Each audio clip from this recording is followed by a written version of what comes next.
Grant. I'm with Planning with Purpose. We're kind of hosting the event this evening. It's wonderful to see you all. Thank you. And without much time to waste, I'm just going to hand it right over to Jerry with the Alzheimer's Association, and they are going to take a good 45 to 60 minutes for the first part of their presentation. We'll try to take a quick break at that point, and then we'll come back and they'll have one more thing to share with us as well. So if you could please give a nice round of applause to Jerry with the National Alzheimer's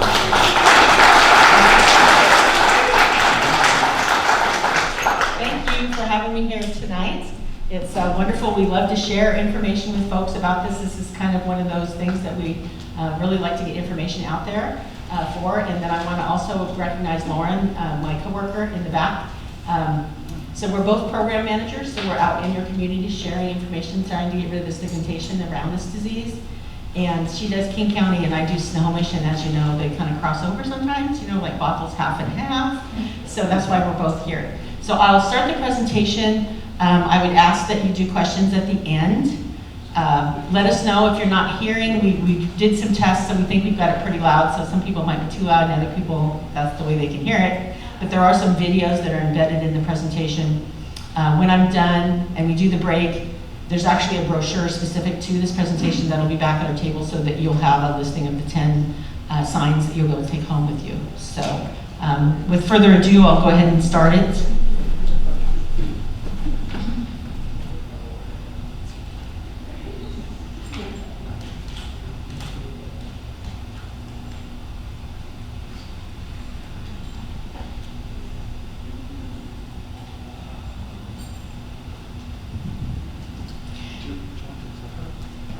No, I'm fine. I'm used to using my mouse, so if I get more technology, I'll just flip out. So, yeah, I'm used to doing it this way. So these are the learning objectives that we're going to go over tonight. So we're going to talk about typical age-related memory loss, thinking behavior changes. We're going to look at common warning signs of Alzheimer's and dementia. And then we're going to talk about tips for approaching someone about their memory concerns. And then we're going to explain the importance of early detection and the benefits of diagnosis early on. And then we're going to look at possible tests and assessments of the diagnostic process, which I won't be able to pronounce any of them. And we're going to talk about the resources that we have free available for anybody who might want information about it. So in this presentation, we're going to actually follow a family through a diagnostic process. Okay, we're going to meet the Garcias, and they are a fictitious family. So we're going to follow their process of going through, finding out if their mom actually has Alzheimer's. So right here we have Mary, and she's a 73-year-old widow. She lives by herself, and she's a retired teacher. She has always meticulously cared for her home. Her daughter Lydia has recently been noticing laundry piling up and junk and mail and old newspapers lying around the house. This is Lydia. She's the eldest of Mary's two daughters, and she lives just a few miles away from mom, and she visits her often. And little sis, Patricia, lives in another state. She works long hours and isn't able to visit her mom as often as she'd like. She communicates with Mary and Lydia frequently via phone and text messaging. These are some text messages of them sharing information. They're worried about their mother. She keeps losing things and the house is a mess, which is abnormal. So probably normal to get a little forgetful with age. It's so unlike her. Should we worry? Let's reach out to our old neighbor, Dr. Salloway. Dr. Salloway is a real neurologist. He's a very famous neurologist in this, so he's a real doctor, fake family. I always like to disclose that. Cognitive problems become more noticeable for almost everybody, and it can vary from person to person. Typically with age, people have trouble coming up with the word they want right when they want it. They have trouble remembering names, and they don't think quite as quickly. What's more concerning, or what might be the beginning of a memory problem, is people have a lot of trouble coming up with words or names, and it's happening more frequently, and the words or names don't necessarily come to them later. And then they start misplacing things, but not just once in a while, because we all misplace things, but more often. and it begins to interfere day to day. That should be a warning sign for people that this might be the beginning of a memory problem.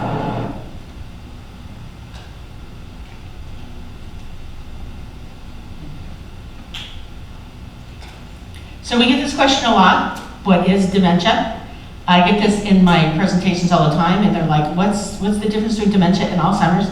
And then 6 slides later, everybody's like, what's the difference between, after I explain it? So we're gonna go over that right now. For an individual's changes in memory, thinking, or reasoning. There are many possible causes of dementia, and Alzheimer's is the most common cause. Other causes of dementia are vascular dementia, which is marked by changes in the blood flow and the blood vessels in the brain. Dementia with Lewy bodies, identified by specific brain changes throughout the brain that include the buildup of a protein known as alpha-synuclein. And frontal temporal dementia, which is marked by brain cell loss in the front sections of the brain, or the frontal lobe. Each type of dementia may have distinct characteristics to cause specific behaviors in the individual, but there is also some overlap in behaviors among the types of dementia. More than 100 years ago, Dr. Alzheimer described specific changes in the brain, what we now call the formation of plaques and tangles. Alzheimer's is a progressive brain disease that's marked by these key changes and impacts memory, thinking, and behavior. The brain has 3 main parts: the cerebrum, the cerebellum, and the brainstem. Each one plays a role in how the body functions. Alzheimer's disease causes nerve cells to die, which leads to brain tissue loss and causes loss of function and communication between cells.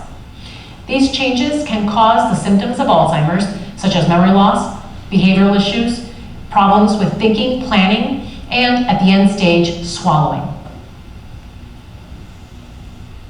No, they didn't get to press the last one. Why does it always jump ahead?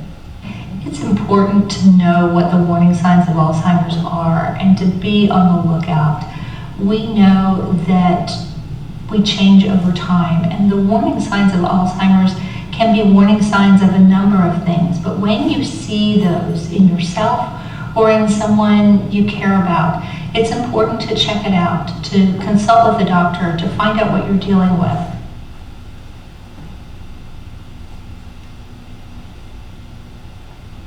So now we're going to go through the 10 warning signs, and each one of the 10, some of them have videos embedded in them, which is what people really like about our presentations.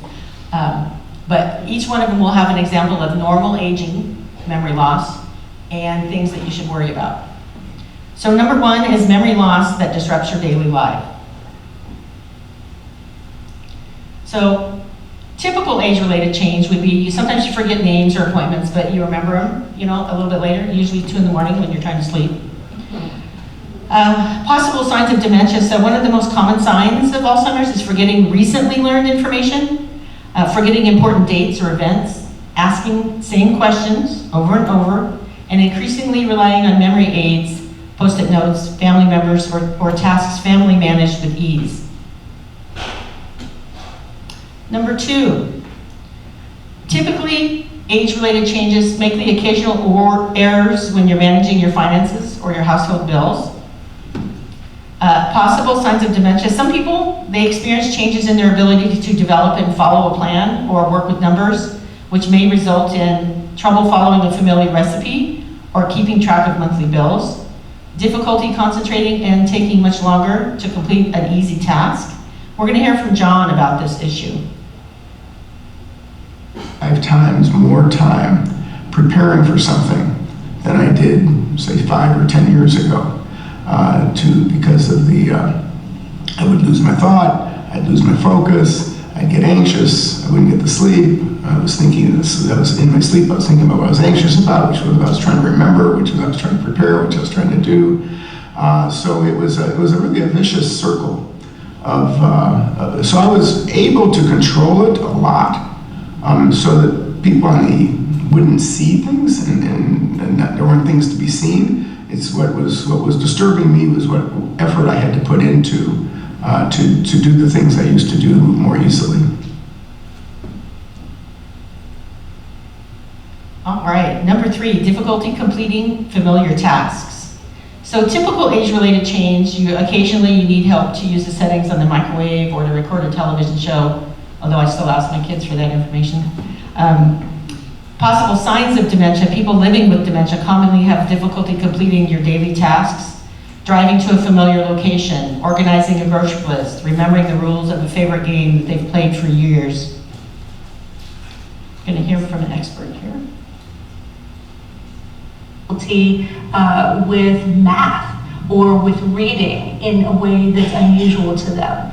And once again, this is a change in that person. So for example, we all know somebody who was never able to balance their checkbook, right? So that wouldn't be a warning sign for them. But if somebody who always balanced their checkbook to the penny suddenly was paying bills, the same bill over and over, and not able to balance their finances, well, that would be a sign for them. Number 4, confusion with time or place. So typical age-related changes, they're confused about the day of the week, but you figure it out later, like especially if there's a holiday, on Monday you're like, oh, is this Wednesday? No, it's Thursday, no, but you'll remember.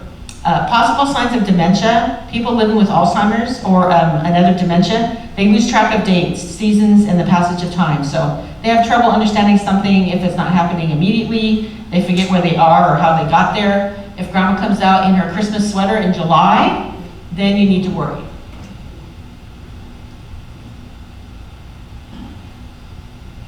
Number 5, trouble understanding visual images and spatial relationships. So visions changes related to cataracts is typical aging. Possible signs of dementia, people have vision problems. It can be a sign of dementia, which may lead to difficulty with balance, trouble reading, problems judging distance and determining color or contrast, and it may cause issues with them driving.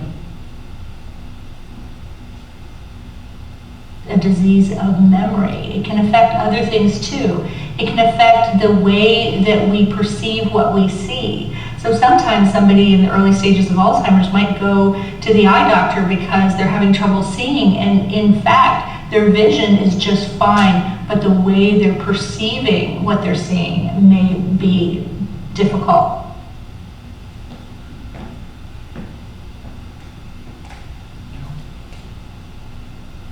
We were on number 5, right? I pushed the wrong button. So number 6, knee problems with words and speaking and writing. So typical age-related changes, you just sometimes, you have trouble finding the right word. Half the time it takes my husband and me together to find one word for something that we're looking for. But people with dementia, with Alzheimer's, they have trouble following or joining a conversation. So they stop in the middle of a conversation and they have no idea how to continue. They'll repeat themselves, they'll struggle with vocabulary words, and they'll have trouble naming a familiar object or use the wrong name. So they'll be like, that timepiece instead of a watch, or they'll say that black animal instead of a black cat. So we're going to talk to Phil here. Increasingly been struggling with the words, which I've dealt with words my entire life, as an avid reader, as a reporter, as a writer.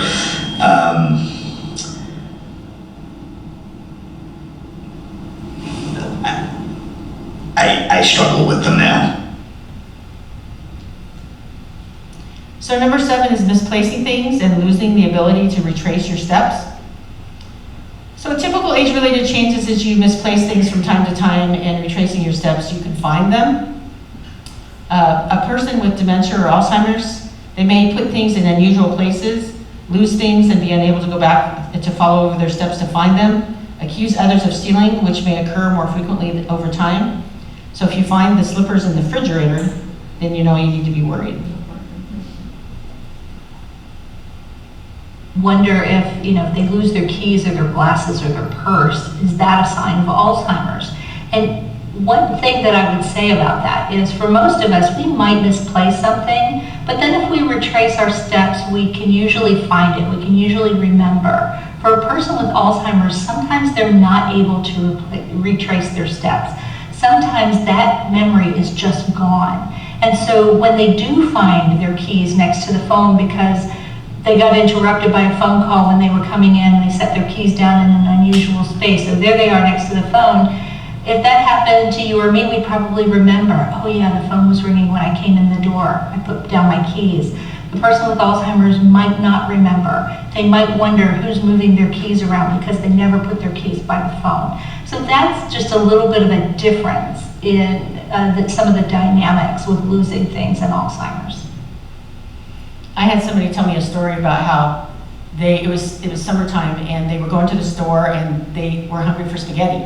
And they got the spaghetti noodles out and set it on the counter and they didn't have the stuff for sauce. So they went to the store to get the sauce and like all of us, ooh, fresh strawberries, I'm gonna have strawberry shortcake. So they got all the stuff for strawberry shortcake. And then when they get home, they're like, who's been in my house? Why are those noodles on the counter? That's kind of a story to kind of help you think about the difference between the two. Is that, if you come home and you're like, oh, I left those noodles, I was gonna have spaghetti. But if you come home and you think somebody's been in your house, getting in your stuff, then that's kind of another story to be able to connect with that. So decreased or poor judgment. So typical age-related changes, you making bad decisions, mistakes once in a while, like, you forget to change the oil in your car and you're like, oh, it's 1,000 miles over. So that's kind of normal. Possible signs of dementia. People living with Alzheimer's may experience changes in their judgment and their decisions. So they use poor judgment when dealing with money. They pay less attention to grooming or keeping themselves clean.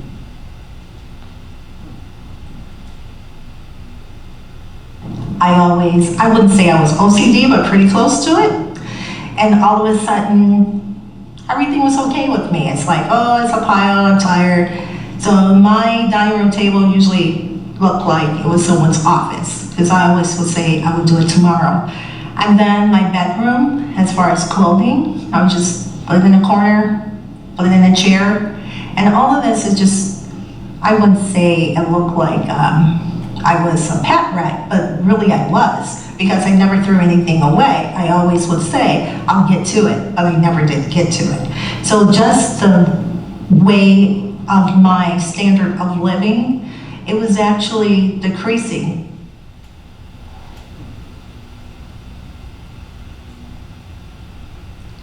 So number 9, withdrawal from work or social activities.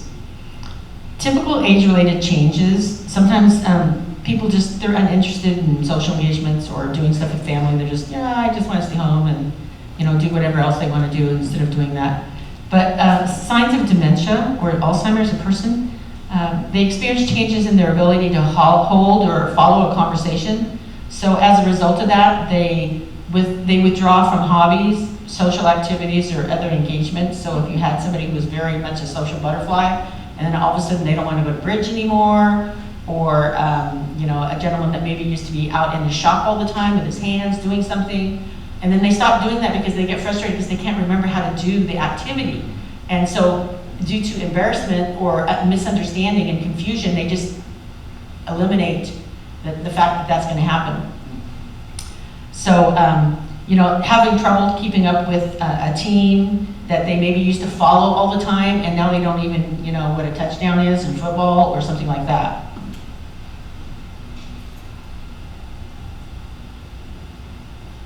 Changes, and early on is the person's comfort zone shrinks a little bit, and then that gets worse throughout the course of the illness. So they're less comfortable going out, they're less motivated to do things than they were in the past. So there's some change in day-to-day functioning that way. I think people also lose confidence in their cognitive abilities, because they may not recognize someone or know their name or find the right word, and they'll feel awkward, and they don't want people to notice that, so they feel more comfortable at home or in situations with family where they're very, very comfortable that wouldn't concern them. So people tend to withdraw a little bit and be less outgoing. That's can be one of the early signs of Alzheimer's.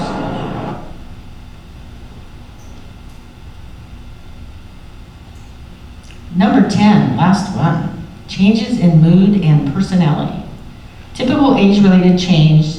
So you develop specific ways of doing things and becoming irritable when the routine is disrupted. Kind of like when you go try and help mom in the kitchen. and she wants it done a certain way, not the way you like to do it.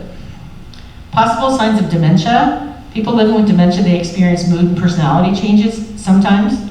They're becoming confused or suspicious, possibly depressed, fearful, or anxious. They get easily upset at home with friends or when they're out of their comfort zones.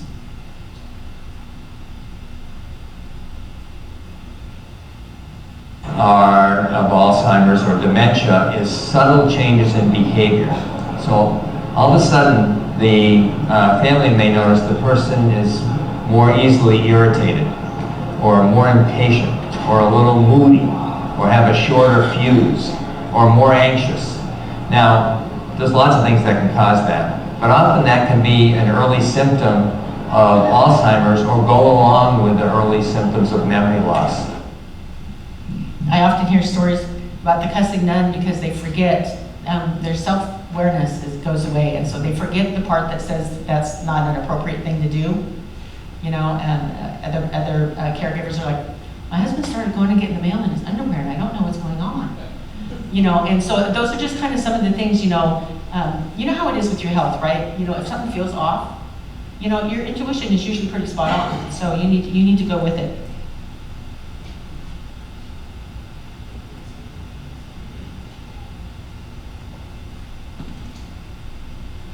So now we're going to go over the signs and deciding next steps.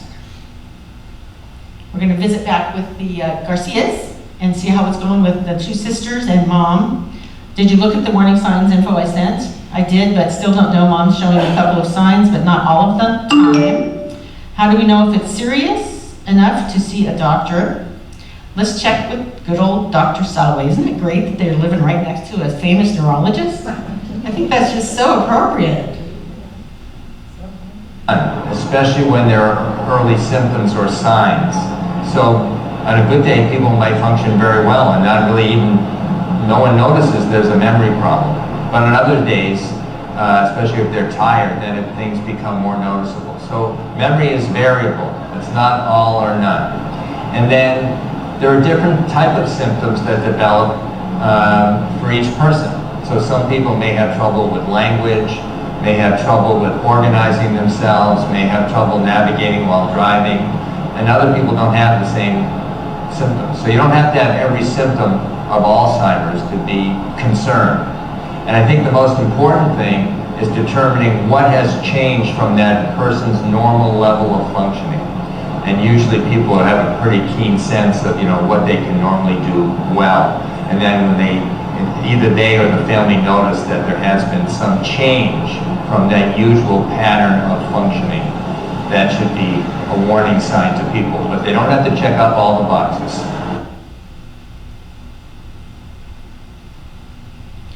So we just kind of recap what we went through. So the 10 signs, they're a guide to identify problems that may be related to Alzheimer's.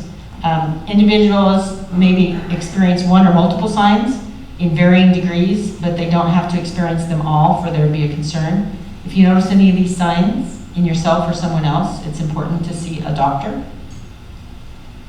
Everybody's journey is different with this disease, and that's why it's so difficult to get a grasp to do anything about it. So now we're going to talk about the importance of early detection.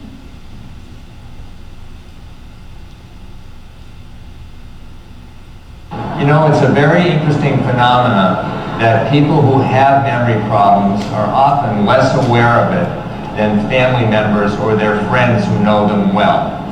One of the reasons for that is our ability to monitor ourselves, which is an important part of brain function, decreases when we start having memory problems. Not in everybody, but commonly, and more than half the people with memory problems. And so the person is just not keeping track of the trouble they're having day to day. But the family members are, you know, if they're paying attention, they see, boy, this is starting to happen a lot, and the person's not aware of it. So the family's more aware, and they may talk to their loved one about it, and they say, you know, I've noticed you've been repeating yourself. They say, I'm not repeating myself. And that could either be due to the fact that they're not aware of it, or they may not want to acknowledge it.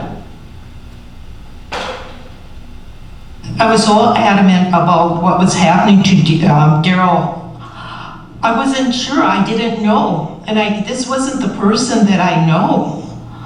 This wasn't the person. Daryl was my husband was very, he always had to be building or designing or working with his hands. And it was getting to the point where he wasn't, and he was becoming very frustrated when he was forgetting to do things or go places.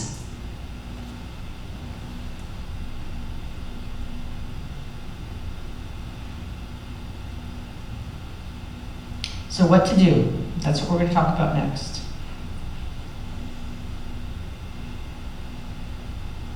So this is just a little planner, cheat sheet kind of thing for you to be able to go through. And like I said, this stuff is in the brochure back there that you'll be able to pick up. So assess the situation. So you're going to look, what changes in memory, thinking, or behavior do you see in this person, okay?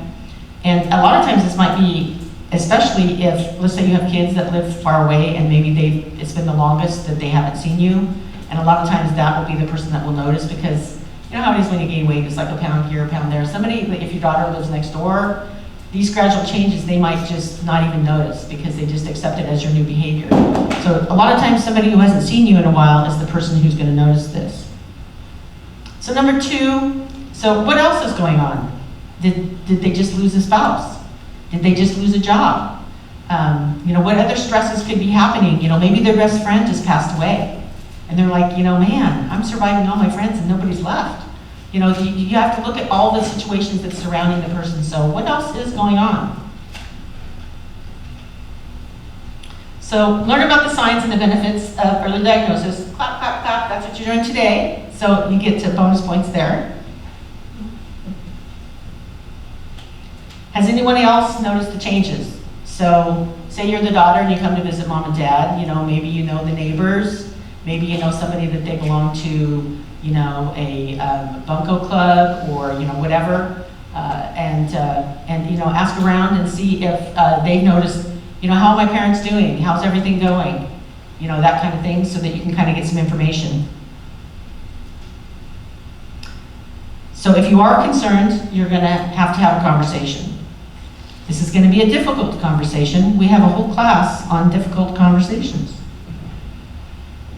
Number 5. Who should have the conversation to discuss the concerns? That's a big decision in the family. And sometimes it's not even a family member. Sometimes it's a friend. Sometimes it's you know, just a neighbor or something like that. So you know, it just depends on who you think that they're going to be the most receptive to. Number 6. What is the best time and place to have the conversation?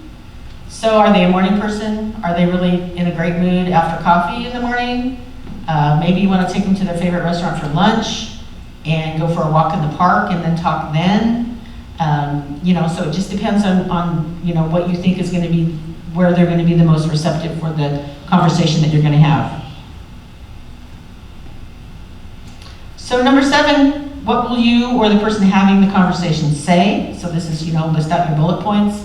What things do you want to talk about? What new behaviors have you noticed?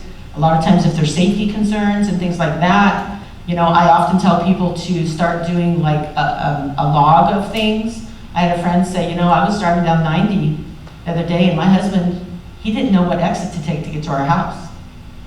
And I said, well, you better start doing a journal. Because I said, you know, maybe that's only going to happen now. And then a year from now, maybe it's every other month. You know, you need to have a notification so that when you go to the doctor, I'm not going crazy, I know these things are changing, I know this is happening. And that will be helpful in the diagnosis when you go to the doctor, that they can say, how long ago did this start happening? How often, how quick did it start ramping up? So start doing a logbook of things if they happen. So make sure you just do that list of, you know, are they, you know, forgetting a favorite recipe? Are they not going and doing anything anymore that they used to do all the time? So pick the behaviors that you're going to discuss with them and that you're concerned about. So number 8, offer to go to the person, to the doctor with them.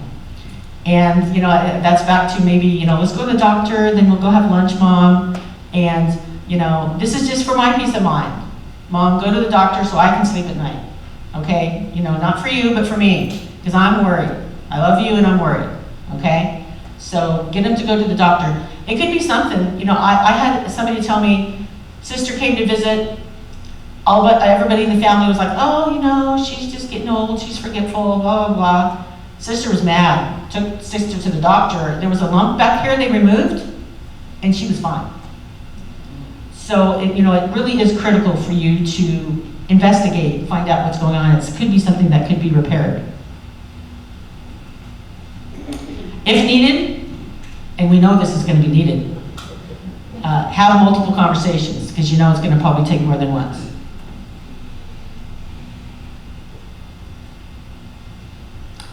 So reach out for support, and that's where we're going to be there for you for that. You know, like I mentioned, we have classes that can actually help you have that conversation. So turn to the Alzheimer's Association for free information and support.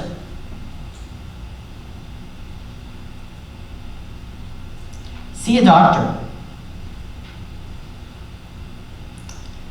So most people address memory concerns about thinking and behavior with their primary care physician first, and then in some cases the primary care physician will refer them to specialists like listed below to do further evaluations.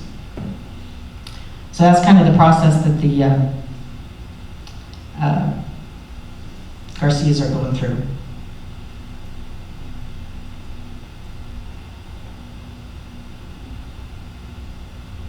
So benefits.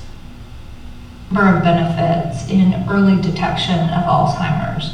For one thing, a person is able to have a voice in what happens next. They can make plans. They can live life more on their own terms. They can also make plans for the future, financial plans, care plans. They can let people know what they want, which can be a real gift later on. It also allows time for families to make plans and to make decisions about who can do what and figure out care and those kinds of issues. Some people are interested in clinical trials. Clinical trials allow people to have access to treatments that aren't available yet. And for some people, that can be a really important thing to pursue. And thank goodness that's what you're here for tonight. That's what you're doing, is you're going to know what to do so that you can plan ahead. So early detection recap. So we're going to pay attention to changes in memory, thinking, and behavior that you notice in people. If you see changes that are unusual for the person, you're going to take action and you're going to plan a conversation. Discussing these types of concerns can be difficult. Consider using the 10-step approach that we discussed, the memory care concerns, as a guide. And then there are a number of benefits to early detection that she just went over, including the opportunity to plan for the future, explore treatment options, and participate in clinical trials. The planning for this is just like buying life insurance, right? You do it because you don't want to use it, but you want to have it there when you need it.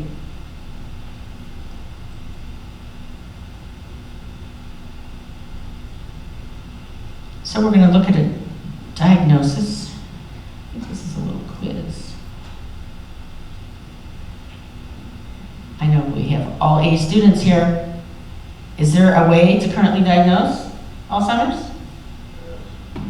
Yes, there is.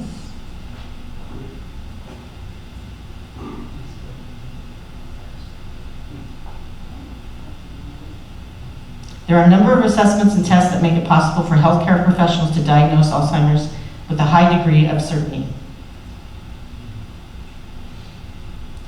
These are the possible assessments and tests.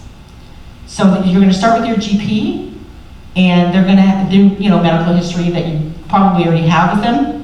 You're going to do an exam. They're going to check and see to make sure, like with that gal, that there's not a lump there. They're going to screen you for depression, interview with a close companion. They're going to do maybe some laboratory tests, a CSF analysis, maybe brain imaging, and that's the way that they can tell if Alzheimer's is in there. They do either spinal fluid, and they look for the amyloids in it, or they do a scan and they can see the plaques in the brain.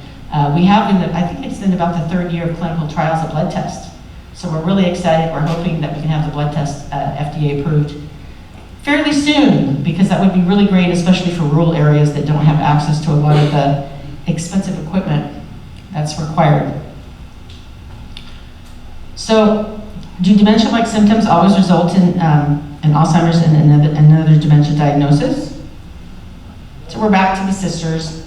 Have appointments, been going well, mom's handling them okay. Do we really think it is dementia or Alzheimer's? Guess we don't know until we get a diagnosis, but let's talk to our neighbor, the famous doctor. We're gonna talk to him. Someone could have high blood pressure that's out of control, or they might have a thyroid condition that's not regulated, or diabetes that's not right, or on a medication that actually can cause memory loss. Drinking too much alcohol can make memory worse. So there are a lot of factors that go into cognitive difficulty with aging, that some of them can be remedied. And so we want to do everything we can to improve cognitive ability and quality of life. We had a volunteer that had a surgery and the anesthesia made him have memory issues. And he actually prepared. He thought he had the disease. And he got everything all ready, and then 8 months later, everything finally wore off and he was fine. But at least he had everything prepared, right? He was all ready. So the diagnostic experience can vary from person to person. Something other than Alzheimer's or another dementia could be causing the symptoms. A stigma and misconceptions about the disease, like believing that nothing can be done, can prevent some people from seeking a diagnosis. I know so many people think, oh no, only an autopsy.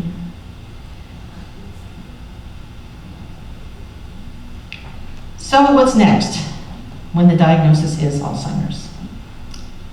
Sisters are chatting, they're texting.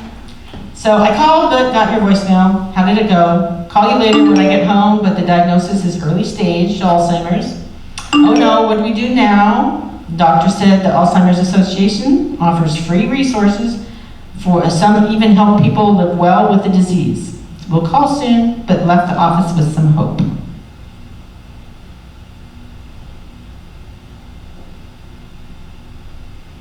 We're going to go over some of our free resources. So we're actually international, not just the United States. The next International Science Conference is in Toronto in 2025.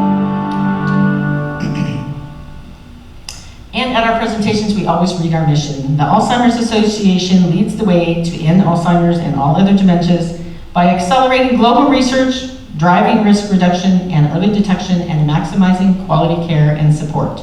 And our vision is a world without Alzheimer's and all other dementias.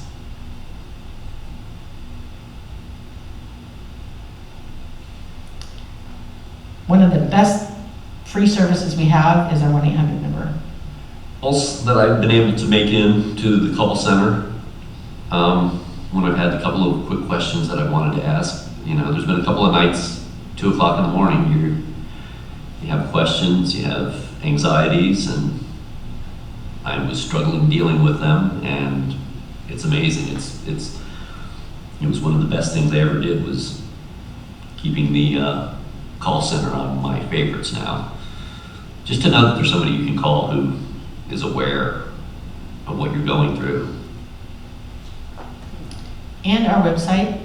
Often people think our website only has Alzheimer's information, but it's got all the dementias on there. So if you're looking for vascular dementia information, front temple, all of them are there. Association website, which is alz.org.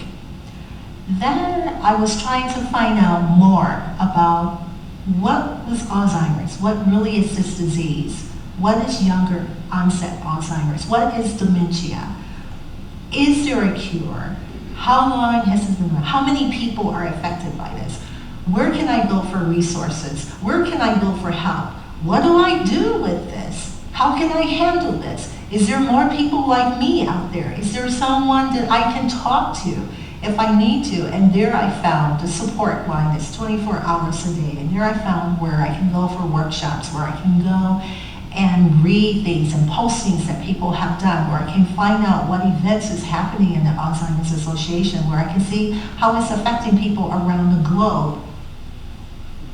And our community resource finder. Since I've been diagnosed with dementia, the one place that I know I can go to for assistance and help and support is to the Alzheimer's Association.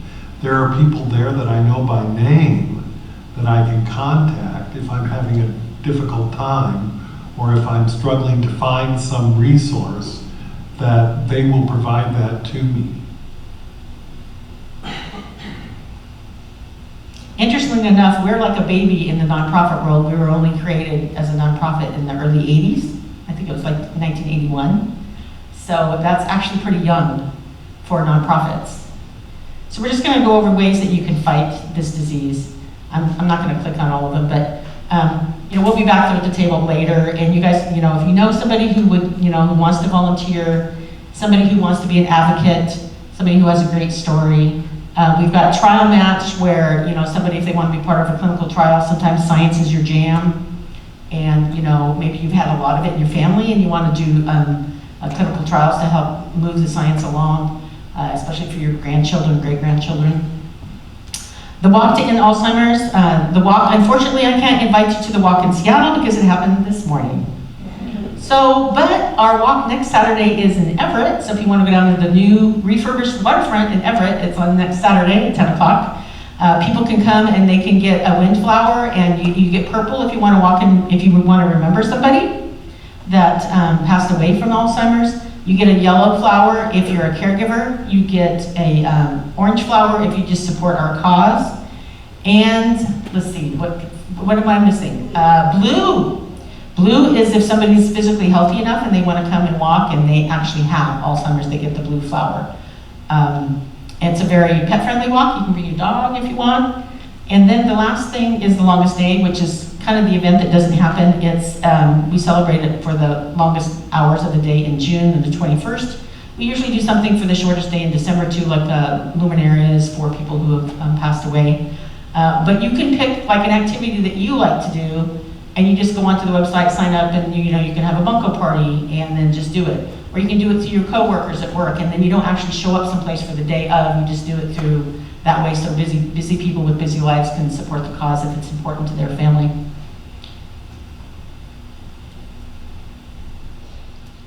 So tonight's discussion is really what does it mean if we encounter a health issue and need assistance. And clearly, memory issues would meet that definition, correct? So wanted to start with some of the educational sections first. I do have one video. If you've been a client of mine for some time, you may have seen this. So since they did videos, I thought I would do a video, okay? So this is Paul's video, all right.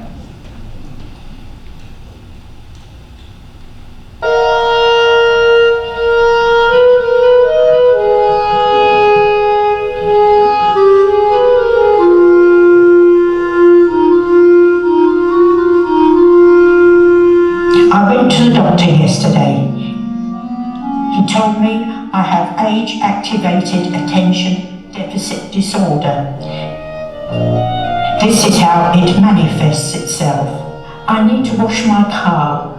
As I start towards the garage, I notice that there are some letters on the kitchen table.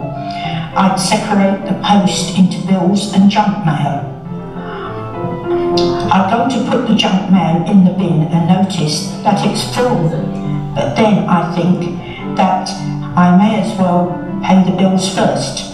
I take my checkbook from my bag and see that there is only one check left. So I go to my desk in my study where I find a bottle of Coke, which I had been drinking. I am about to look for a checkbook when I notice that the Coke is warm. So I decide to put it in the fridge. As I enter the kitchen, I notice the flowers on the worktop need water. I put the Coke down and notice my glasses, which I've been looking for all morning. I decide that I'd better take them back to my desk. But first I must water the flowers. I spot the TV remote on the table. I know we'll be looking for it tonight, so I decide to take it back to the living room. But first I must water the flowers. I splash some water on them, but some spills on the floor, so I put the remote down to wipe up the spill. Then I continued down the hall, trying to remember what I was planning to do. Now it's the end of the day.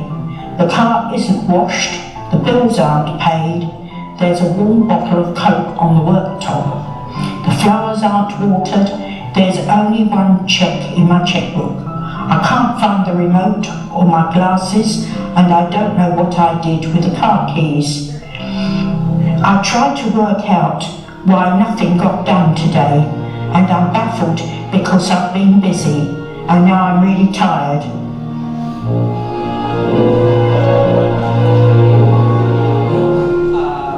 I'll just make some quick introductions about why we have these sessions and some very brief differences between using a financial power of attorney and also having irrevocable living trust and how they work cooperatively. I'll save the rest for later. I can always make a video and send it out to my client group if you're a part of my client group, and we can catch up that way if you are interested. So my session is going to be a little bit faster, and I know that you're very disappointed that I'm going to make it faster. So, okay, forget it. See, I told you we're just going to skip a bunch of stuff here. You know, one of the things I really do want is I want to make sure clients that you're motivated to get your family involved as fast as possible. Those around you, those who are going to assist and step in should you ever have a health incident. So are they participating and are they connecting with you?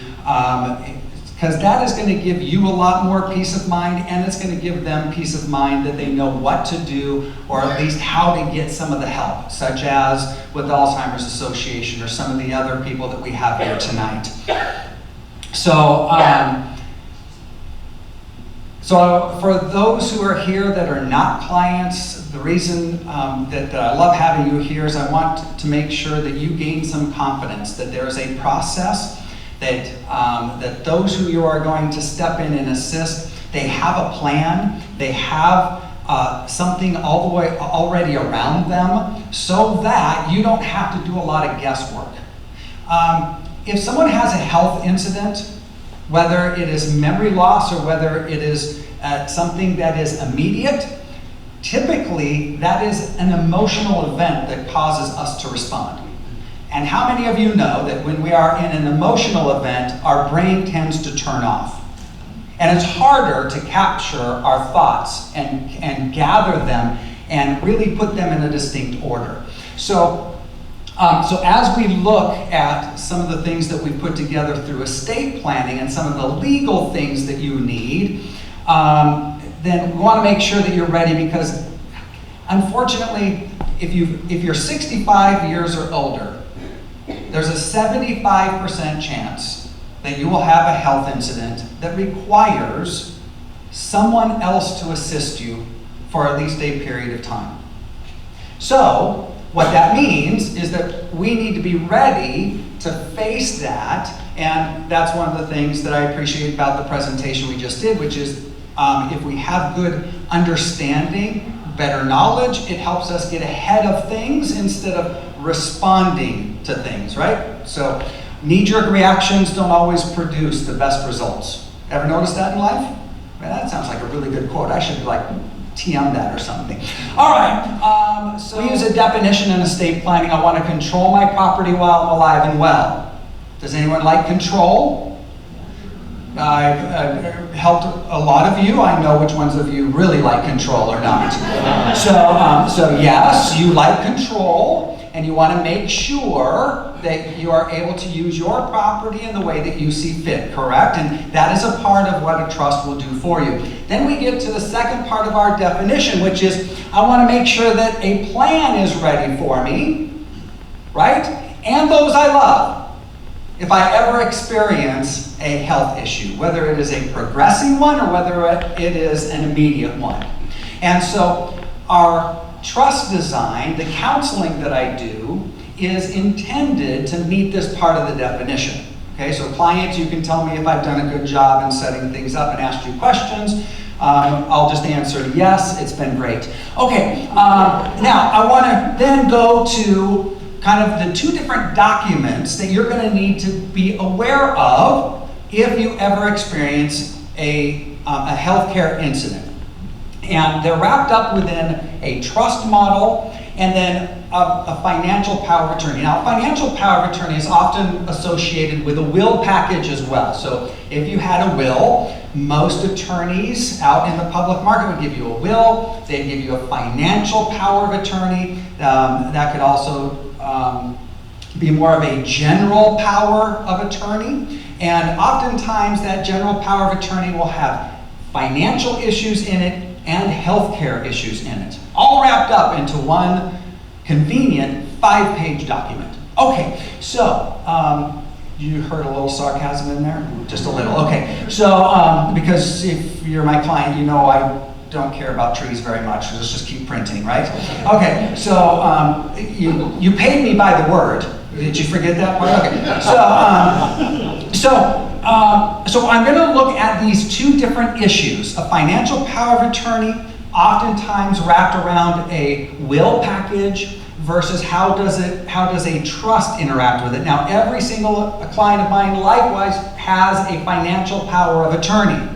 Okay, so we'll kind of separate that apart, and hopefully the helpers in the room will see how these two function together. If it's for me, I'm not available.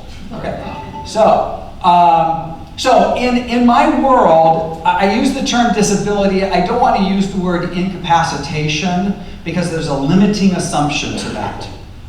Okay, the limiting assumption is I am unable to make decisions for myself, but I have experienced people in the dying process who can no longer hold a pen and can't write a check and can't type. And so how do you pay your bills even though they were able to communicate and still follow the conversation? So disability is an intentional word. It's a broader term instead of incapacitation. Okay, so disability, there is something going on. You need assistance. So what does that look like? What presentation is not fully complete without actually looking at the law? None, I tell you, none at all. So let's look at the law. Why not? Because I know you're so interested in it. So this is what happens with a power of attorney. So power of attorney is a very broad term, actually, in statute. And I want you to see that you're supposed to use a power of attorney to meet the principal's reasonable expectations. Why reasonable? Well, because what if they are not fully connecting everything and they're making unreasonable requests, right? And so no, spouses, it's not your everyday unreasonable request. It's the ones that are more unreasonable than usual. So reasonable expectations, so you have to understand with a financial power of attorney, what does the principal, the person who created it, you are the agent, the one who is empowered to help the principal. So what does the principal want? Otherwise, do what's in their best interest. Okay, so there's discretion here given back to the individual who is supposed to stand alongside and help. And you're supposed to act in good faith, which is honesty in fact. So you have to be a nice person if you're going to be an agent. Okay, you have to be honest. Otherwise, the law does have opportunities to bite you. And you have to, oops, that was bad. Oh, there it is. And you have to act within the scope of the authority. So if there's something that you're trying to do, but the financial power of attorney is silent on the subject, you may not be able to do it. So that goes back to I don't like 5, 6, 7-page documents because they're not expressive enough. There is a phrase in there that says, if I can do it, they can do it. But try to convince a bank that you have all the powers to open up accounts, close accounts, switch beneficiaries. So it's too broad of a statement in most financial powers of attorney. So don't like that type of phraseology, but that's kind of what's out there in the marketplace. You will not find it in yours. Okay? Act loyally in the principal's benefit. That's called don't steal my money before I'm dead. Okay? So that's what that means. You have to be loyal to the person. and act with care, competence, and diligence. All right, so in other words, good faith, taking care of the individual that you have been given power to, and actually, and hopefully, we spend some time, is that really the right person that you've given all your power to, right? So this is a good time to also reassess of whether or not you've given your power to the right people. Yes, thank you for looking at them and making sure that they're there, making sure they're paying attention. That could be a sign. So, all right, so, and in a financial power of attorney, so if we only use that instead of with a trust is where we're at, if we only use the financial power of attorney, then if the agent can say, I was doing stuff in good faith, number one, define that. That's a legal pickle in and of itself. I was doing it in good faith, then they are not going to be liable to the beneficiaries. So it depends on who your beneficiaries are, and oftentimes we need to protect ourselves, make sure we're being well taken care of, right? That's step one. Clients, I've told you, my first job is to protect you. Then I'll worry about the kids or whoever the beneficiaries are. Step one, you. But many of you have beneficiaries behind the scenes that need specific instructions or specific help. So you actually deeply care about the people behind you, and in a financial power of attorney world, they may not actually be taken into consideration, okay? Most financial power of attorneys also do not take into consideration minor children that I've reviewed, if you have minor children. They don't take into consideration adult kids if they need assistance. Oftentimes, if you have an adult child who may need continued financial help, your financial power of attorney may not actually mention anyone else other than you and you alone. So there are huge gaps in most financial powers of attorney that I see. Yours do not have those gaps, but again, just the marketplace. So now let's take that to a trust. A duty of loyalty, that's the same thing, but now the language starts to change. This is actually case law, which is the highest duty, not just a duty. So in trusts, there is a duty that is the highest duty as a fiduciary. So therefore, when someone else comes in, they do have a duty, but it is, the law has said this is the highest duty that you can have, all right? Of good faith, of loyalty. Oh, that's an interesting word. Now integrity. How's that one for a new word, which was not before, okay? So now you can start seeing the language begin to shift. Other duties. Can't just delegate stuff for fun. So the trustee has the power and needs to caretake and perform their duty well. They have to keep beneficiaries informed. All of a sudden, the trust cares about the people after you. It's not just about you. And for most people, not all, but for most people, that is what they want. They want to make sure that those that are going to be the beneficiaries are also thought about instead of excluded in the decision-making process. Give an account and keep accounting. Keep trust property. Invest, that's a new word. There's no duty to invest your money with a financial power of attorney. It is an authority to have access to your assets. There is no duty to invest. There is in a trust.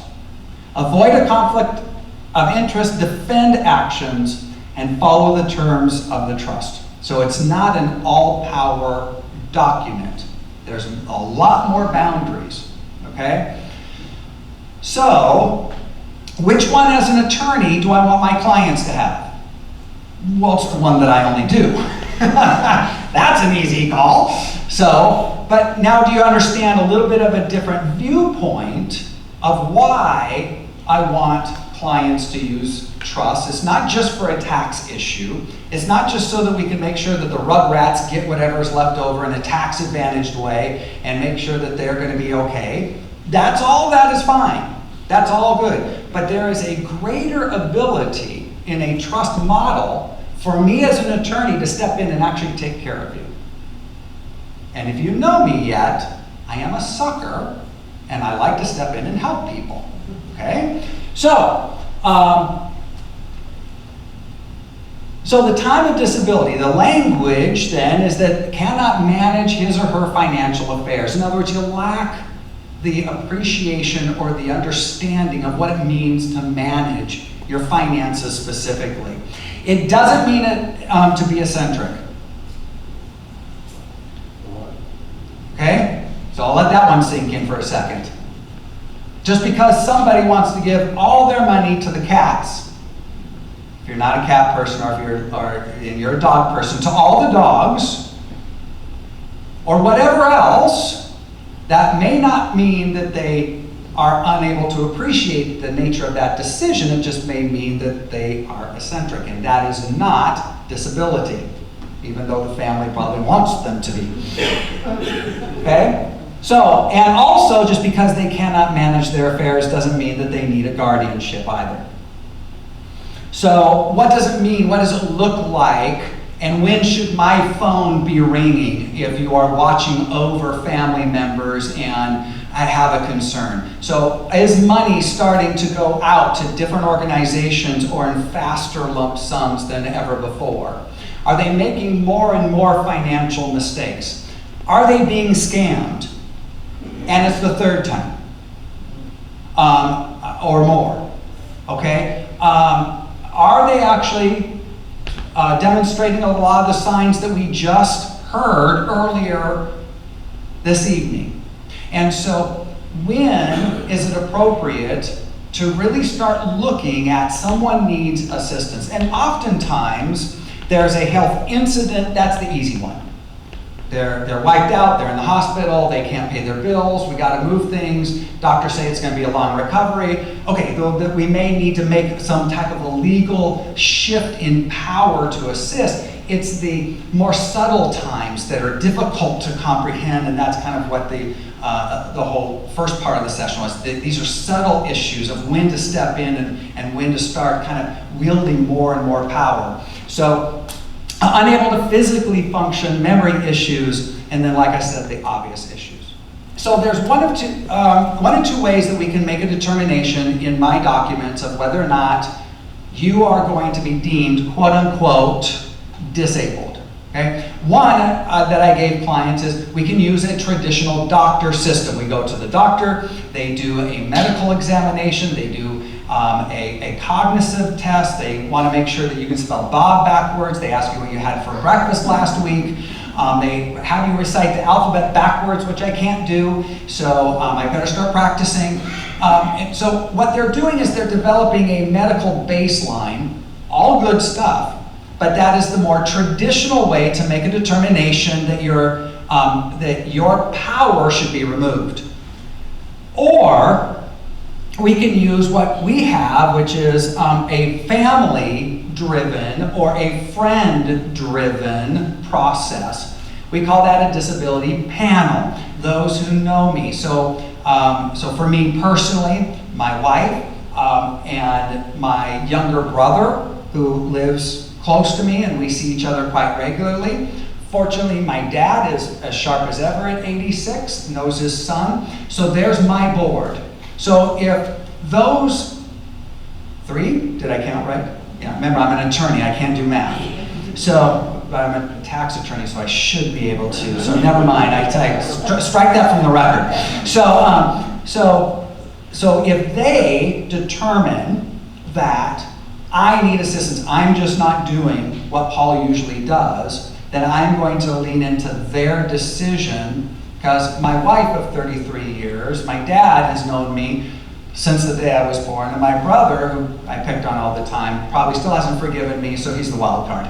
But now, I have people who know me making a decision about whether I am acting properly. As a matter of fact, that's what a part of the discussion just was, which is the family and other people will see it faster than your desire to protect yourself.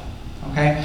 Now we can throw in there, if you're married, a spousal clause, which allows for your spouse to have the trump card. So I gave my wife the trump card. If she does not think that I'm off my rocker, then we're not moving forward. So she has to be on board. Okay, so these are some of the options. And then I've also asked you, do you want a doctor's input? Some of you say, yes, I want the doctor. It's an absolute. They must be consulted and or they must have a vote. Others of you say, I only want to make sure that they're consulted, but no power to the doctor. And then others of you say, if the family thinks that they want a doctor's insight or opinion, I'll trust the family to bring that person in. Okay? So we have their insight and opinion, and relationship is important. And so now we don't have a doctor-driven system. Some do, and that's great, that's fine. Whatever you desire, correct? And so therefore, some have a doctor or two doctors, a traditional system, others have a panel.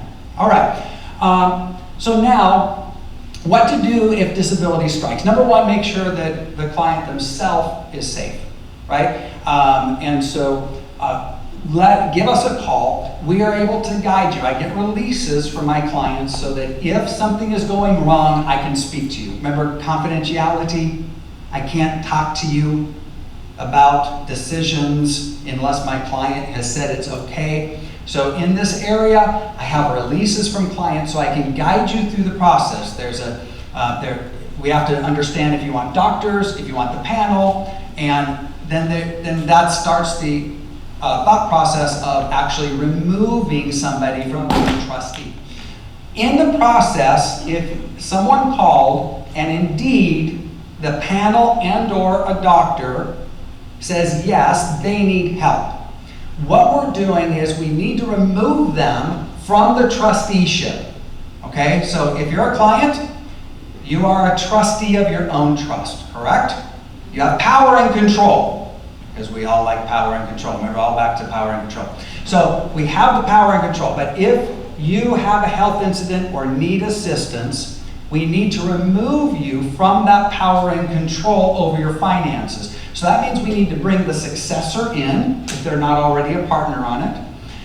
And we need to create a new certification of trust for you right now. That's after the main document, after your trust. That shows legally who's empowered over the trust. And then we need to get that to the proper institutions so that they know that there's a new trustee who has the legal authority to act. Now, here's the thing about the trust. Even if the institution does or does not already know, legally, as soon as that certification of trust is signed, it's an affidavit by the trustee, you have the legal power. Now, that doesn't mean that you may have access to everything yet, because other institutions have their own process to ensure that the right person is in power, correct?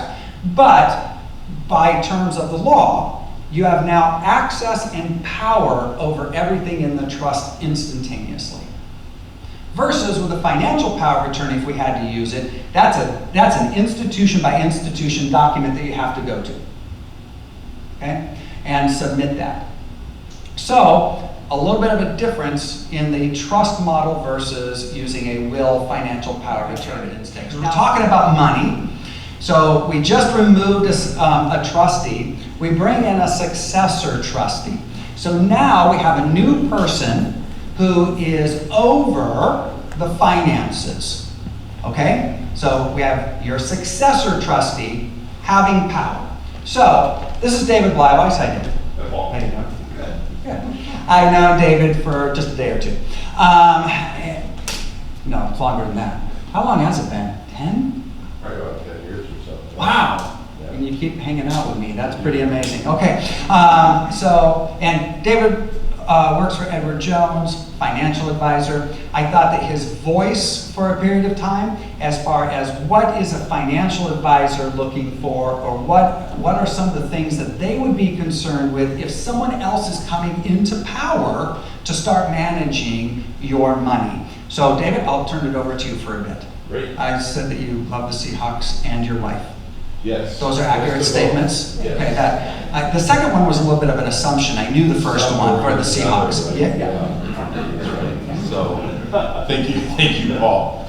So now the grantor, the trustee is now incapacitated, and now you are the successor trustee. And you're right, Paul, I had, what do I do? And I had, number one here is call PWP, because we're gonna need that certification of trust. And I will need that as the advisor to scan it into the system, giving you the power over the accounts, over the trust accounts that are in the system.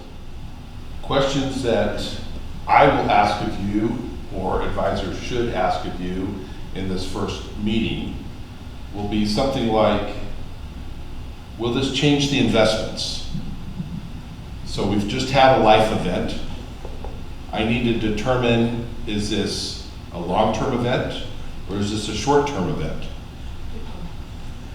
So we need to figure out, do you need the cash?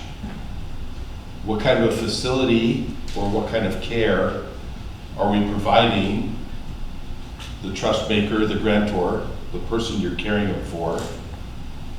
Because we may need to change things around. Is there a taxable situation?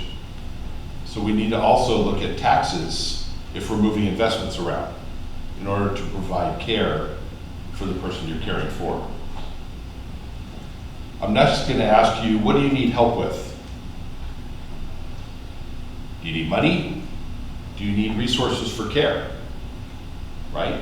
Mom or dad or whomever you're caring for is at home and can't find the car keys, so do we need to put them in a home? Do we need to bring somebody into the home? What does that look like? Do you need help with the taxes? Many times I have found folks, as they get to the end of life, taxes are not so important to them anymore.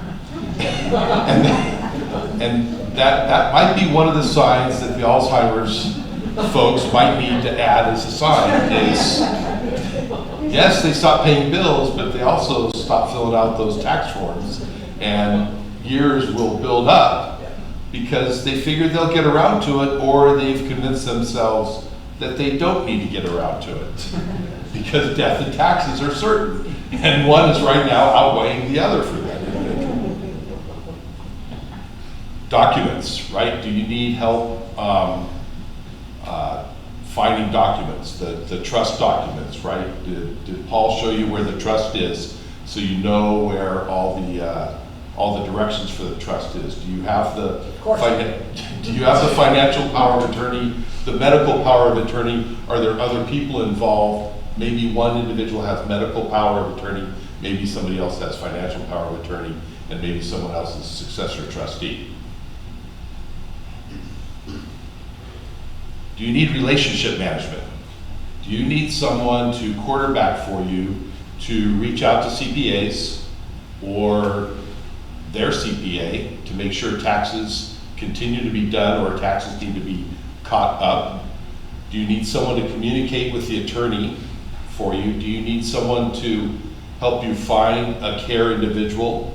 Do you need someone to help you through the Medicaid process, Medicare, disability benefits? Do you need someone to manage and help you manage and communicate with those professionals? Do you have or do you want the capacity for this responsibility? That's a pretty important question. So disability is not convenient. It never happens at the right time.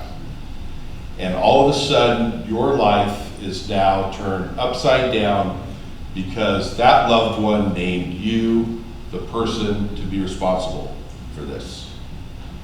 So because it's inconvenient, what are you going through your life with right now? How is this going to affect your family? Are you in the middle of selling your business? Are you in the middle of a divorce? Or did you just get a job and you're calling me from Europe? And because it's an out-of-country job. All of these things happen, right? Is your wife pregnant? You can't handle all of this, right? Are you taking care of your spouse's parents at the time you can't handle care for another individual? These are all questions. So if you don't have the capacity, nor do you want to step up for this capacity, we need to have a conversation. Because hopefully if Paul has done his job, we have someone as a backstop. We have another individual we can call upon to help you out or to fill those shoes. Because there is a process for that. But it's very important because this is going to be a lot of work on your part. It's going to upset your life. Maybe short term, maybe long term, it's changing things. And we have to know what that's going to do to your family. Do you personally have any pressing financial matters? Things that you're going through, distractions, such as financial. And then the other thing that we would do is we would, after we determine the goals and the risk, and maybe we need to revise the portfolio objective and all that kind of stuff, fun stuff, is we would set up and establish a regularly scheduled meeting. So we touch base every Friday during the early days of the process, for example, just so we have it on the calendar, scheduled, and we don't have to play phone tag. So we're staying in communication during the early times of this process to make sure everything's working out the way it should be working out. So when somebody has a health incident, there can be a lot more medical expenses Yes. that are now happening. As a financial advisor, what are some of the things that you look at as far as reshifting assets or helping the family with if they're going to have higher medical bills, which means that maybe we could start having a little more income because they're going to offset each other? Sure. So, you know, that the question comes into, do we take it out of the IRAs if there's IRAs, right? Because perhaps we have enough medical bills now to where those can be tax deductible. And I'm not a CPA, nor am I an attorney, but we would definitely pull in those individuals to have those discussions to see if there's tax advantaged ways to go through a specific set of assets in order to provide the income for the care. And so you can shift things to produce more income, or you can turn income off. So it kind of depends on the individual need for what things that you can do to help the family. Absolutely. Yeah. It's very different though if you just have financial power of attorney. Because if they want to take money out of one IRA that their sister is a beneficiary of, and they want to deplete that one before they deplete the one that they're the beneficiary of. Say it isn't so. Not that would happen. We've never seen it. Or they want to move assets from one account to another account, Yeah. where they're the beneficiary on that other account. No problems there either. Yeah. Yeah. So one of the things you said is that you need a certification of trust for the trust assets, but also we need financial power of attorney. And this is kind of where I'll start taking over. So thank you, David. Anytime. Appreciate you. Thanks,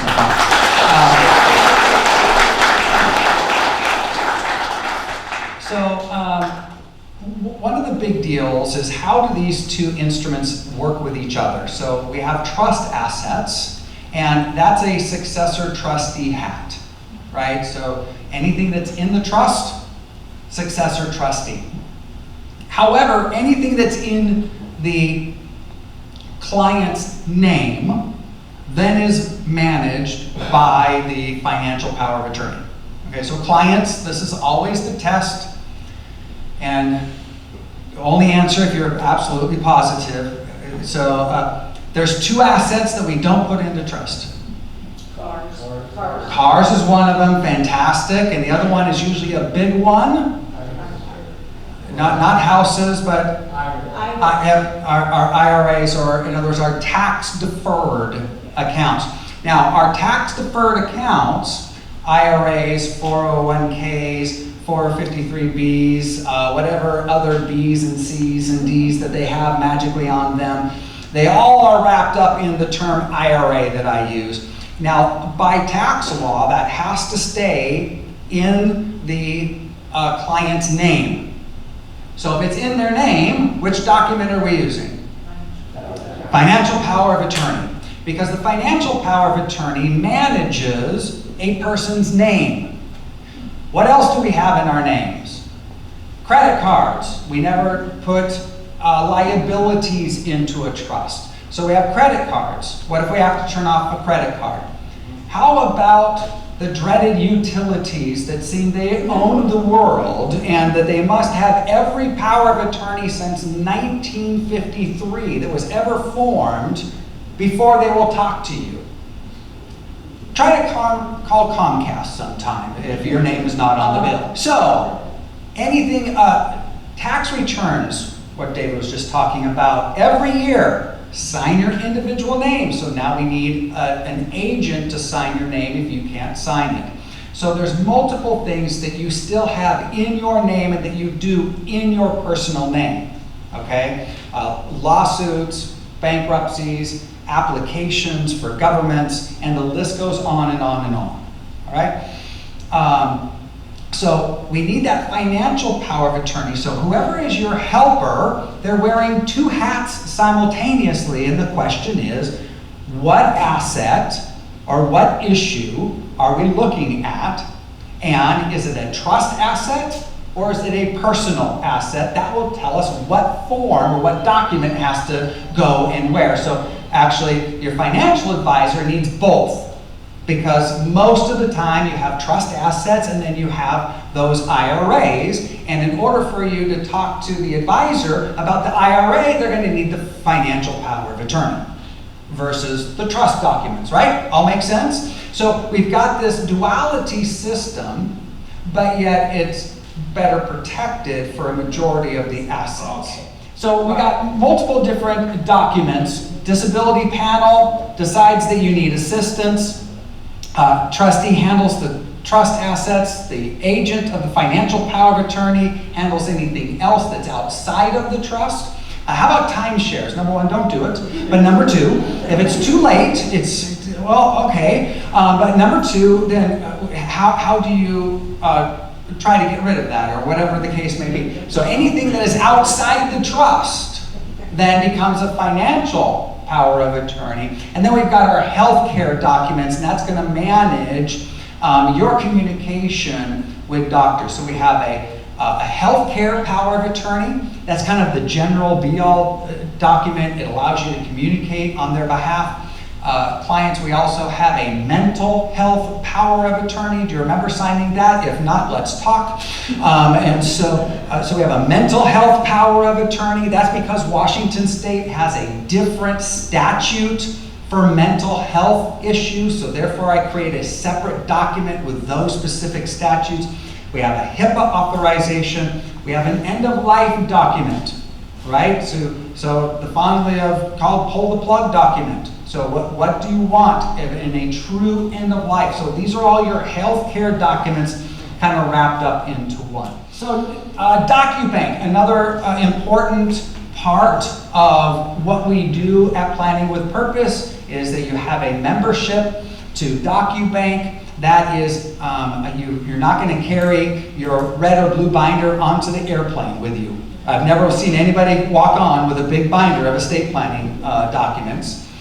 Well, I have once, but that's another story. So if you're going to travel, so we have a card, right? DocuBank, and it's storing the healthcare documents that I just listed, so that if you're ever in a medical emergency, you can walk into the hospital, hand them that card, it has a PIN number specifically for you, and your documents will be available in 5 minutes or less. Fabulous service, right? And there's no additional charge. We take a part of your annual fee and pay DocuBank for your membership. So we handle all that. All right. So now, if we have a health incident, now I need to know, is your health care actually available and ready? So I have a guest with me, David Preston. He works for Acrisure, and he is going to be talking about some Medicare and the open enrollment season that is soon coming up. So thanks for joining us. So we're talking about Medicare. Anybody know what open enrollment is for Medicare, when it happens? When's open enrollment start?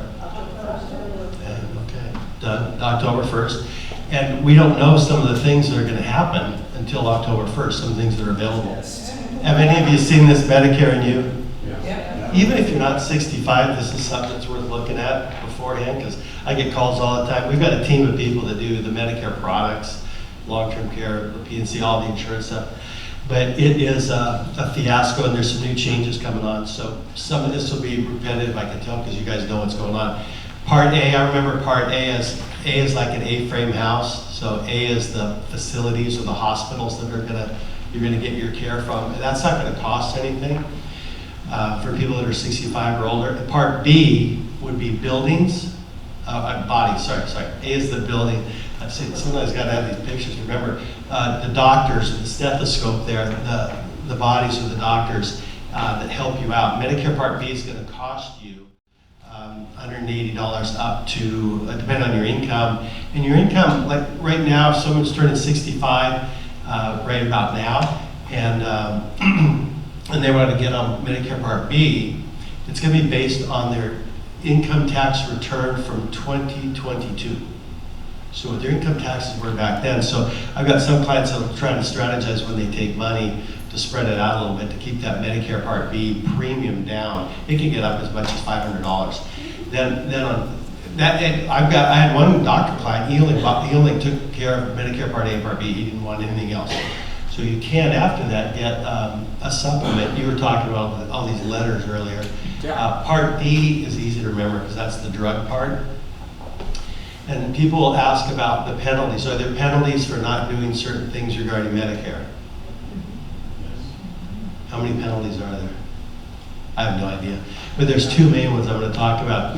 When someone turns 65, you've got a window of, if your birthday is today and you're 65, you had a window 3 months prior, so August, July, and June, the month of September, and then October, November, December, to sign up for Medicare Part B without a penalty. There's exceptions too, because this is federal government stuff. This is exceptions. If you have work coverage, you can opt out of Medicare Part B until you come off of your group medical plan. Also, you never have to take Part B. So if you never take it, there's no penalty. Unless you need care, and then there'd be a big penalty because you didn't have it covered. The other penalty is on the Part D, the drug plan. So if you don't take a drug plan, there'll be a penalty later. It's a tiny percentage, but it's based on however many months you haven't had the plan. So you want to pay attention to that. So the main thing, I'm trying to give some input tonight, so you got a little bit of education. I'm going to have these handouts too. You guys want to go ahead and bring those up? Thanks. And then, so the next slide, please. Self-service.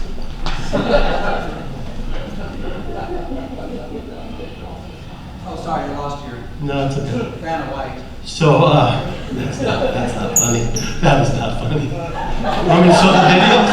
I'll show the video. I wish I could show the video. Your Medicare, original Medicare, you've heard of Medicare supplements probably, letters A through N.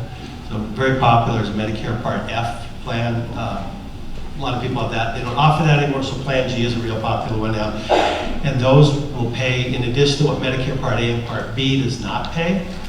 And great thing about that is any doctor that takes Medicare will take Medicare supplements or original Medicare. I refer to it as Medicare supplements. And so the other one is Advantage.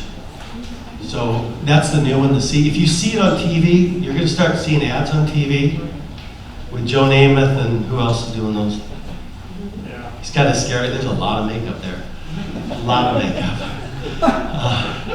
It's kind of scary. But yeah, so if you see an advertisement on TV, 99% of chance it's a Medicare Advantage plan. And as a broker, you make about twice as much money doing a Medicare Advantage plan than a Medicare supplement plan. And that's not the reason my favorite plans are the Medicare supplement plans. It's just I think they fit in most cases. One of the big differences is Medicare Advantage and the supplement plans in a Medicare original. Sorry, I keep saying Advantage or supplement. In these plans, any doctor that takes Medicare will take this. Over here, you've got limited doctors. Not all doctors will take it. If you're on a trip to Georgia to see family, and there you want to go see a doctor, you can go see a doctor if they take Medicare, which most of them do.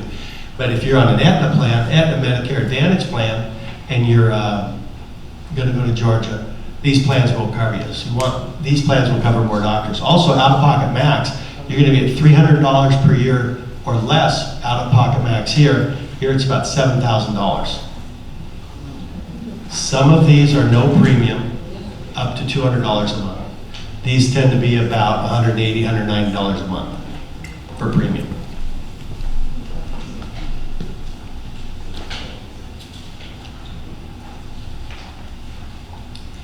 And on the Medicare Original, often you want to flip to the next page, please? Often you don't need approval for certain procedures. Don't need referral. And don't need referral for many, some you do. It's not 100%, but that's a general. Let's go to the next page. Thanks. I need a doctor. Eye doctor? I'm right here. Oh, not that type of a doctor, sorry. Foreign travel, if you do any of that, I've heard Paul does some foreign travel every once in a while, and Mary can help out with some international travel insurance, which I highly recommend. I felt more comfortable with that. Going to be better covered here, almost never covered with the Advantage plans. But on top of either one of those, you should get a travel plan yourself. Is it with the cover outside? If you have the Medigap policy. So if you buy a Medicare supplement plan, that'll cover you out of country. Not unlimited, but it will cover you. Okay, so dates, October 1st is open enrollment. For January 1st changes. And then that's what October 1st is when you can start looking at things. But the enrollment won't start until October 15th is when you can start doing things online or in person. So you I can't turn in paperwork until then. I'm just doing the supplement plans. I've got a team of people that do the supplements and the Advantage plans. The Advantage plans, there's some changes coming to those this year, so you want to pay attention to that. If you already have something, get with your broker, if you've got a broker, and find out what are the changes in my plan. Should I change plans? 60-day leave group. Okay, so penalties are if you don't sign up for Medicare Part B when you should have, and then you do it later, there's going to be a penalty, or for the drug plan. So there's a lot of drug plans. The best way to find out about drugs is Medicare.gov. They've got a phenomenal website where you go and input your drugs, and it'll tell you where the prices are best for those drugs and which plan. On the Medicare supplement plans with the original Medicare, you need to get your own drug plan separate to Part D. And I advise if you're not taking a lot of prescriptions, get a really inexpensive drug plan because you can change every year. Open enrollment, you can get a better drug plan. Okay, so how can you help if somebody, so we're entering into open enrollment, and if somebody needs to take a look at what they have, how do you help, and what does it mean to get your help? So is there a cost associated with getting your assistance and taking a look at what they have compared to making recommendations? So unlike Paul, I will talk to you And you won't hear a meter running. Do I charge you for emails or phone calls? Let's get this straight. Oh, I do. I charge for emails. No. My cell number's on the front of that, on the flyer. You can text me or call me. If I'm not available, leave a voicemail, give me some background, and we can chat and see what your situation is. We might need to talk in more depth or whatnot. If I can't take care of you, I've got, like I said, we've got other brokers and agents that can do the Medicare Advantage because that fits for some people. And you've got people you can talk with. So just give me a call would be the best way to reach out. And reference this conference here, so that'll help me out. Thank you, sir. Appreciate you. Our last guest of the evening. Am I missing anybody? Last guest, right? Okay, good. Ashley, come on up. So now we're talking about what does it mean to have a health incident. It may also mean that you need some assistance in transitioning because and other types of services. So wanted to give the opportunity to you to talk about what you guys do and make an introduction to everybody. She's not David. No, she's David. Hi, I'm Ashley. I am a senior care advisor. I'm also more than that, I promise. But I've been working in senior care for about 10 years now. I started actually as a CNA in college, so providing care, and that's where I found my love for it. And so I've gained a lot of knowledge along the way. I had a gentleman tell me the other day, "What are you going to tell me about senior care? You're 12. And I promise, I know a lot. I work for Concierge Care Advisors. So we help with senior living and senior care options. Because a lot of times that's a hard thing to talk about. We don't know where to start. It's a big monster. We have advisors that work Skagit County all the way down through Thurston over to Kitsap. I'm focused on East King, but I'm also helping a family in Spokane right now. So we help remotely as well. We help people at all different stages. Sometimes I get a call and someone's been in the hospital for 2 months and they're like, "I'm being discharged at 12, I need help." And I'm like, well, A, yeah, I'll help you, but B, don't wait 2 months to call me. And we also have people that are saying, "Hey, I'm looking at transitioning maybe into senior care next spring, and I haven't started at all, I don't know where to start, I don't have any of these great resources that have talked today, can you help me?" And so I connect to experts, but I also help kind of on the ground level. Are we going to assisted living? Are we going to memory care? Are we going to need assisted living right now, but we're going to need memory care later on down the line? I don't really know. Are we looking at in-home care? And you saw home health on the Part A benefit of Medicare. In-home care and home health are not the same thing. They are not. Medicare covers home health, does not cover in-home care. In-home care is primarily private pay or long-term care insurance, which is a separate policy. Your Genworth, John Hancock, things like that. A lot of people don't have it. And look at your policy. There's elimination periods, there's daily max, there's all kinds of things. I have people come to me, in a hospice, and they say, "We need a caregiver, we don't have any money, but we have a long-term care insurance policy." You have to pay for it privately through your elimination period. So it doesn't mean it's the end all be all, but look at your stuff that you have and start asking people about it. So in-home care, you have a caregiver coming in, providing. It's always easier to start a little bit at a time too. People will wait. They don't want anyone coming into their house. I don't need any help. My daughter comes and she brings me groceries, and my son takes me to the doctor, and my neighbor is a retired registered nurse, and I can call her whenever I need something. Those are not long-term plans. Those people go on vacation, people have their own emergencies. Sometimes your daughter just wants to be your daughter too. She doesn't want to come over with a task list of what she needs to do during the day. She needs to throw out the old food in the fridge, And it's a lot easier to introduce caregiving and talk about this when someone only needs a little bit of assistance. Maybe having a companion come in a couple times a week and do that grocery shopping with them and take them to their appointments. And then daughter comes over, you can go to lunch and you can do whatever you want. You don't have to worry about all the things that didn't get done. But again, a lot easier before someone's coming into your house for 12 hours and they're like, "I'm a stranger, let's take a shower." They're like, "What are you talking about?" I was a caregiver, and I know it happens like that. Mom hasn't taken a shower for a month, She has baby wipes, and she calls it a day. So So all different types of things. But, ultimately, we're looking at where you're at right now. What's it gonna look like tomorrow? What's it gonna look like 5 years from now? Are we aging and we're just planning? Do we have a progressive disease? And you also have to pay for it. How long do we have private pay funds available to us? Everybody has a budget, we all have different budgets. But not everywhere takes you. You'll hear the word spend down a lot. Spend down is the amount of time that you need to private pay before you could roll over to something like Medicaid. Not a lot of communities have spend down periods. Some do, but not all of them. Some of them that accept direct Medicaid, it's mostly memory care. It's not their assisted living. So it just really depends. There's adult family homes. Those are a little more flexible in spend down periods, but we're talking about everything, but also, are there VA benefits available to you? Sometimes, I had someone the other day, they tried to get VA benefits a couple of years ago, and they weren't approved, they couldn't get them. I connected them to the resource that we work with, and they were approved for them. They'll get them in about 4 months. They'll backdate from the time they applied. It's an additional $1,800 a month in aid and attendance. So that's just money that's sitting on the table that people don't know about. But you need the right resources in order to do that. So it's, I said I'd come up here and I'll talk about what I do. It's also just so individual to each person.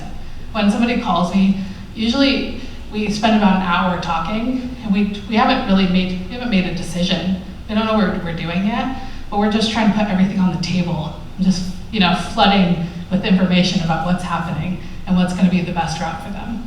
And that's our ultimate goal is to help people age safely. That's really it. And so that's what I'm here for. That's what my team's here for. And I just encourage people to reach out and figure out what's out there. I might not be the right solution for someone, but I also have a lot of resources. So I can help you jump 10 steps ahead in what you're trying to do and at least get the conversation started.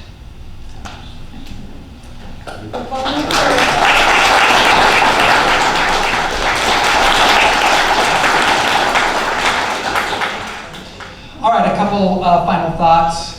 Thank you so much for being here. I hope that it was well worth your time this evening, some good information, some things to think about. And here's one of the things to think about is that unfortunately, you guys have a really cool red book, or if you're here as a helper, then whoever sent you here and said, go listen to Paul, they have a really cool red book of estate planning documents. Here's the bad news, estate planning is never done. There are several things that are still left on the table. There's some things I can't help you with, and I bug you all the time about it, which is, how about your personal property list? Okay, don't raise your hand. I don't want to know.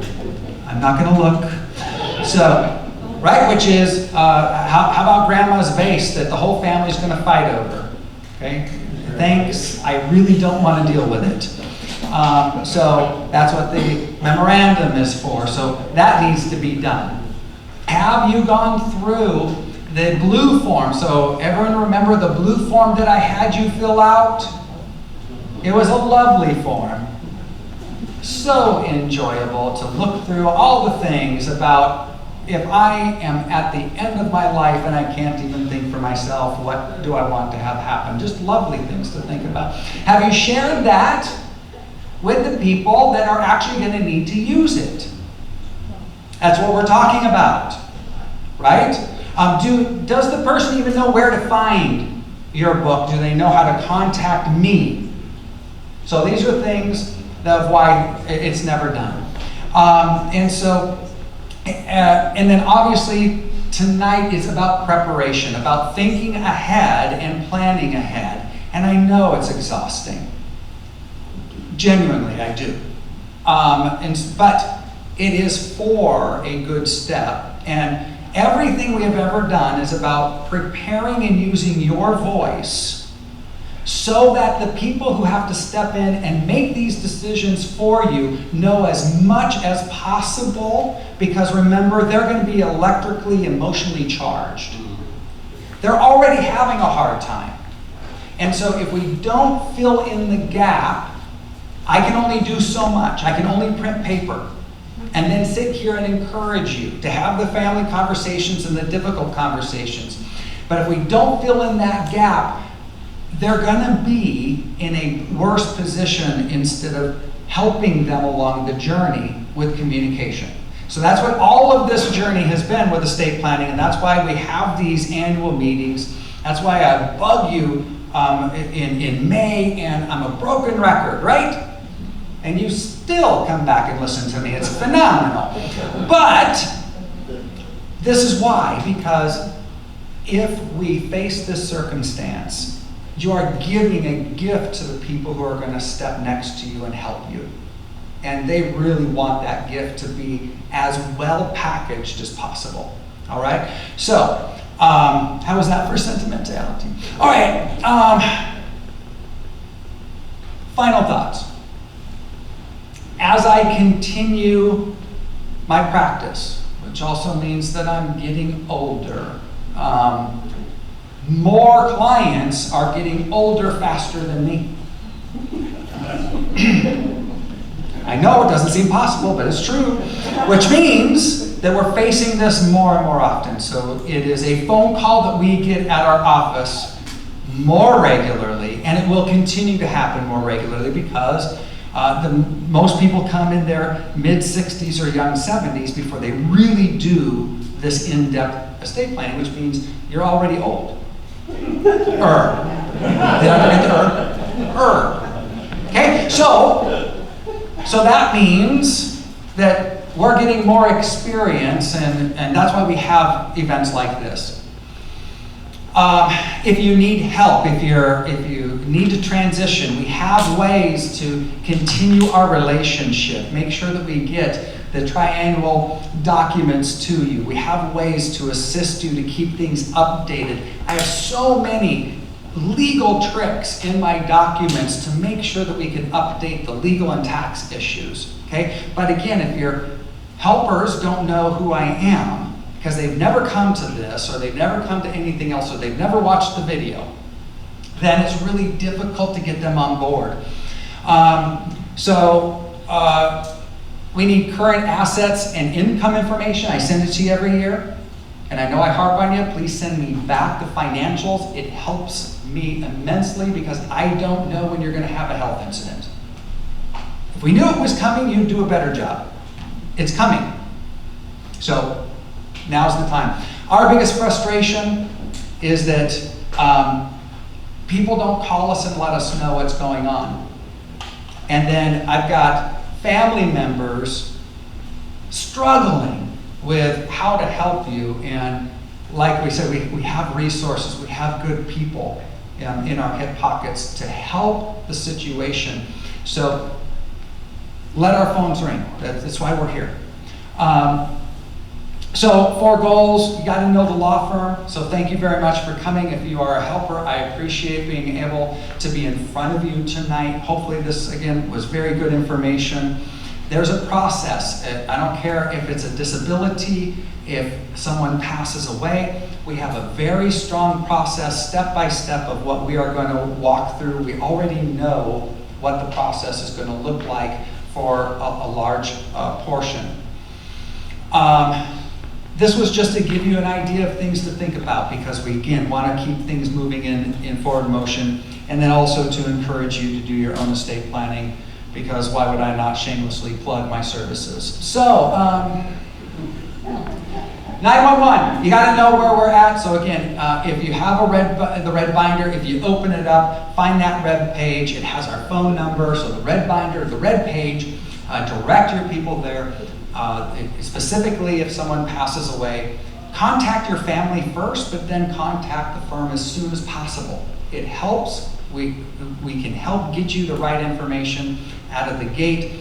I've had a client say that I was told to call you as soon as possible, and so my parent just died 10 minutes ago. I said, have you contacted your siblings? No, not yet. I was told to call you first. Please take care of the family first, but then call me, so I do appreciate it, okay? Make sure we know where the red books is, and remember there is a process, and so we can lean into that. Settlement fee. How do you get other people interested in this? Remember, by coming to this, there is a cost savings at the settlement. Right? So there is an incentive to get people involved in this. They get more money instead of me getting more money. I don't mind taking your money, but I would actually have a system to get more to the people that you love, even though I know you love me. So disability and healthcare decisions, wealth perception, that's, okay, there you go. That's everything for this evening. I greatly appreciate you guys coming, and God bless you. Thank you for being here tonight.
Ashley, come on up. So now we're talking about what does it mean to have a health incident. It may also mean that you need some assistance in transitioning because and other types of services. So wanted to give the opportunity to you to talk about what you guys do and make an introduction to everybody. She's not David. No, she's David. Hi, I'm Ashley. I am a senior care advisor. I'm also more than that, I promise. But I've been working in senior care for about 10 years now. I started actually as a CNA in college, so providing care, and that's where I found my love for it.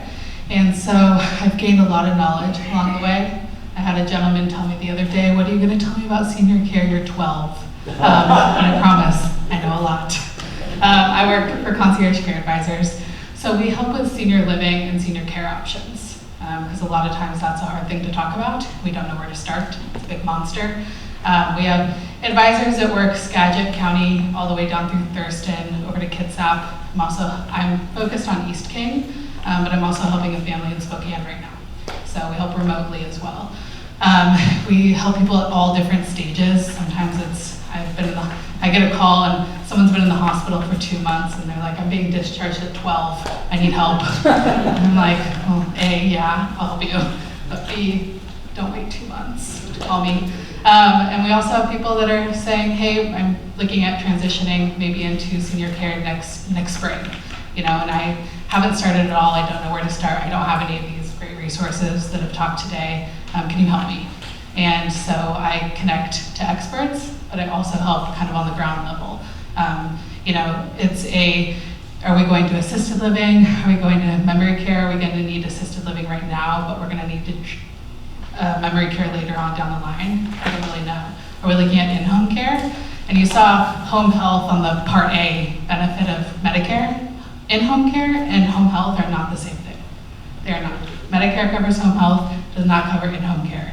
In-home care is primarily private pay or long-term care insurance, which is a separate policy. Your Genworth, John Hancock, things like that. A lot of people don't have it. And look at your policy. There's elimination periods, there's daily max, there's all kinds of things.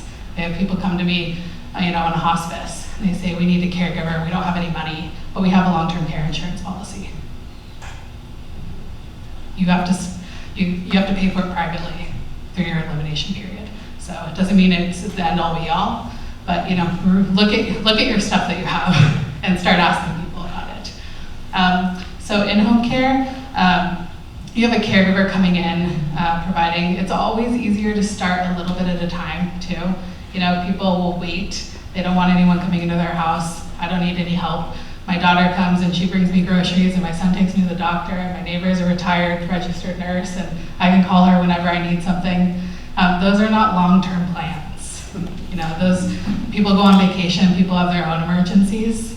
Sometimes your daughter just wants to be your daughter too. She doesn't want to come over with a task list of what she needs to do during the day. She needs to throw out the old food in the fridge, And it's a lot easier to introduce caregiving and talk about this when someone only needs a little bit of assistance. Maybe having a companion come in a couple times a week and do that grocery shopping with them and take them to their appointments. And then daughter comes over, you can go to lunch and you can do whatever you want. You don't have to worry about all the things that didn't get done. But again, a lot easier before someone's coming into your house for 12 hours and they're like, "I'm a stranger, let's take a shower." You're like, "What are you talking about?" I was a caregiver, and I know it happens like that. Mom hasn't taken a shower for a month, She has baby wipes, and she calls it a day. So all different types of things. But, ultimately, we're looking at where you're at right now. What's it going to look like tomorrow? What's it going to look like 5 years from now? Are we aging and we're just planning? Do we have a progressive disease? And you also have to pay for it. How long do we have private pay funds available to us? Everybody has a budget. We all have different budgets. But not everywhere it takes you. You'll hear the word spend down a lot. Spend down is the amount of time that you need to private pay before you could roll over to something like Medicaid. Not a lot of communities have spend down periods. Some do,